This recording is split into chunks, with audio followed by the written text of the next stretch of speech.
Eccoci di nuovo in diretta, diamo subito il buongiorno al nostro ospite, alla nostra ospite di oggi, Elena Venturini, dirigente scolastica dell'Istituto Comprensivo di Pozzuolo del Friuli. Buongiorno e benvenuta.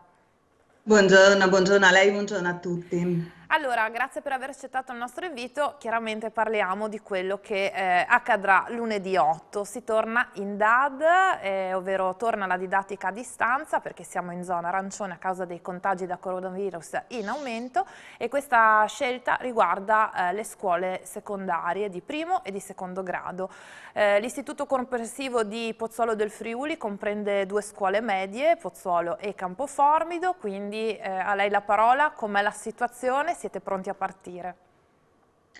Siamo pronti, siamo pronti. Diciamo che il periodo dell'anno in cui questo accade è lo stesso dell'anno scorso. L'anno scorso l'ultimo giorno in presenza è stato il 24 febbraio.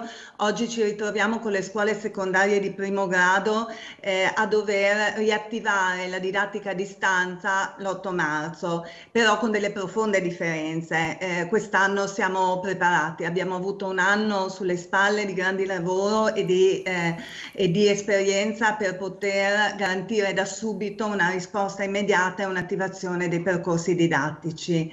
Il personale è formato, le scuole hanno avuto risorse per acquistare dispositivi, Chromebook, tablet, PC da mettere a disposizione degli alunni più in difficoltà, sono già stati distribuiti e anche perché alcuni ragazzi li stanno utilizzando già per le attività extracurricolari come le certificazioni linguistiche che facciamo a distanza.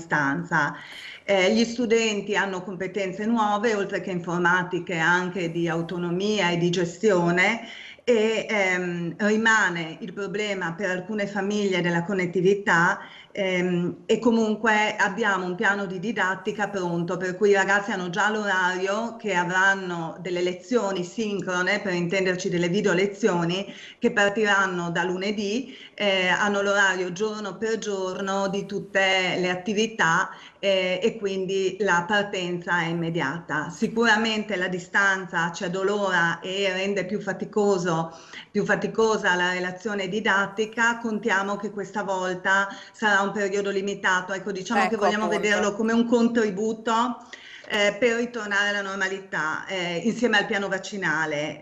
Il personale scolastico ha aderito con grande senso di responsabilità e gratitudine alla disponibilità delle vaccinazioni, si stanno vaccinando in percentuali altissime.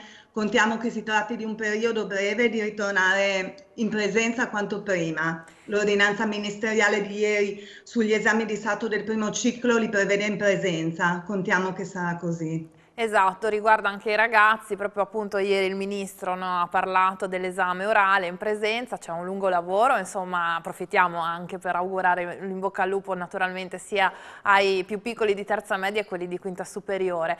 Ha toccato diversi punti, i ragazzi quindi diciamo sono, allora partirei dall'anniversario, no? Chiamiamolo così, un anno fa, il 24 febbraio, improvvisamente le scuole sono state di fatto rese inaccessibili e dopo le vacanze di primavera non si è più tornati a scuola.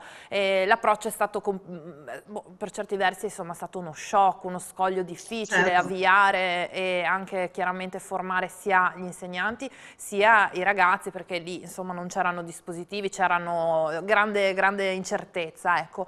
Quest'anno di rodaggio vi ha fatto di fatto arrivare a settembre pronti per questa partenza e quest'anno scolastico che già si sapeva che sarebbe stato potenzialmente interrotto per quarantene e quant'altro. Quindi diciamo voi vi siete organizzati anche per questo, è già pronto tutta una serie di Esatto. piattaforme, ecco.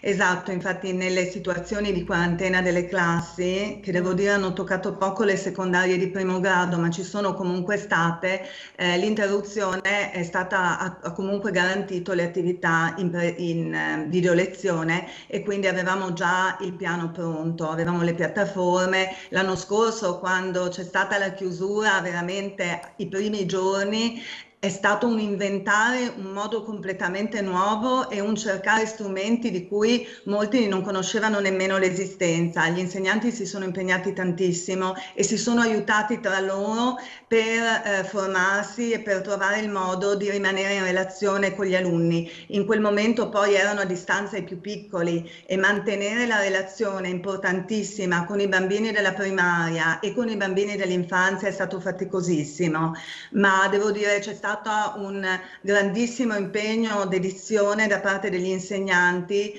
che avevano questo obiettivo di rimanere con i loro alunni anche se a distanza. Certo, certo. E se diciamo, questi 15 giorni, speriamo passino veloci nel migliore dei modi, se si Sì. dovesse prolungare questo tipo di didattica, come la vede dal punto di vista proprio pedagogico, secondo lei? Allora, diciamo che la didattica, soprattutto del primo ciclo, ha bisogno della presenza. Le competenze si sviluppano con il confronto con i pari, si sviluppano nella relazione e quindi lavorando a distanza è un rinunciare a molto.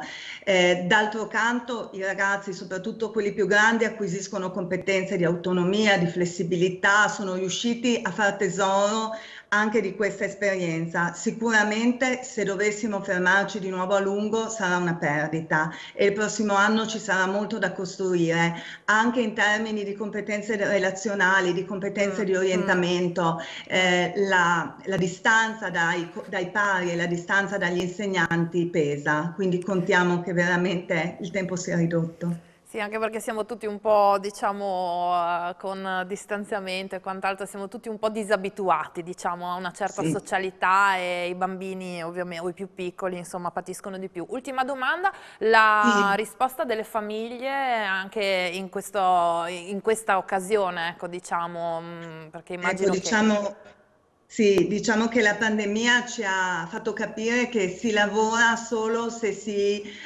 è coordinati, se ci si sostiene, ci si aiuta. Io ho avuto la fortuna nel territorio di avere grande sostegno da parte sia delle famiglie sia degli enti locali. La scuola da sola non ce l'avrebbe fatta, soprattutto quando siamo andati a distanza con i bambini più piccoli, la disponibilità delle famiglie a sostenere, a capire e ad aiutare i bambini nel percorso didattico è stata essenziale. Sicuramente chiedere tanto alle famiglie perché in questo momento gli impegni di lavoro e la scuola a distanza sono un problema. Contiamo che i più piccoli possano rimanere in presenza. Bene, allora io le auguro naturalmente buon proseguimento di lavoro con questo anno scolastico decisamente impegnativo. Un in bocca al lupo chiaramente a tutti i ragazzi che lunedì tornano in DAD e insomma l'augurio che affrontino questa esperienza con lo spirito giusto, che poi si tornerà in presenza. Grazie per essere stata con noi Grazie a lei, stamattina. grazie, buona Arrivederci, giornata. buona giornata.